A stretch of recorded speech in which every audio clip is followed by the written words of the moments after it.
I had just left Francisco's apartment for a healthy bike ride when I heard police sirens.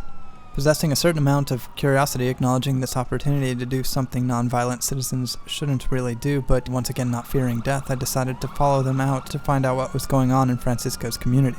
I followed the sirens to the beach where I discovered another player, Mario Mota XD, engaged in what seemed to be a very unregulated beach drive. As I watched his orange sports car flip a pedestrian, I did my best to get out of the way of both his less than friendly driving and the cruisers that had guided me here. As I tried to think of Francisco's best way of engaging with this situation, I determined his part in this was to document it and continue his healthy bike ride. The police were determined, obviously, seeing as they would hunt me down simply for possessing a firearm. I couldn't even fathom what they had planned for Mr. Mota XD as he flipped his souped-up megacar in a self-declared demolition derby. A helicopter shadow passes over me as an actual helicopter begins firing at Mr. XD, whose car finally gets stuck almost immediately before his death is broadcast. I cycle over to his car, which completely disappears as the police walk away in quiet resolve, their bullet-riddled cars clearing out one by one. In fact, the only evidence that anything had actually happened here were some tire treads and an incapacitated body on the ground. I waited to see what would happen to the individual, this officer rather inattentive, either waiting for the ambulance or coroner.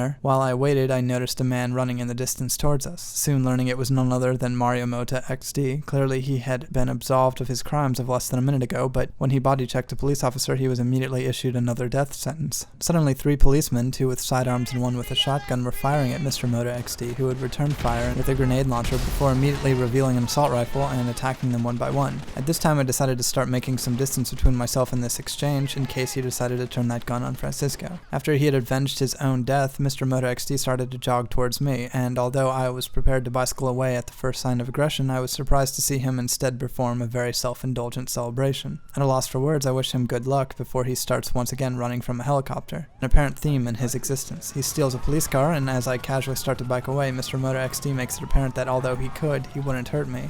The police would actively pursue him, and that would be the last I would see of Mr. Mota XD, although I would later hear he took the easy way out, which I hoped worked out for him.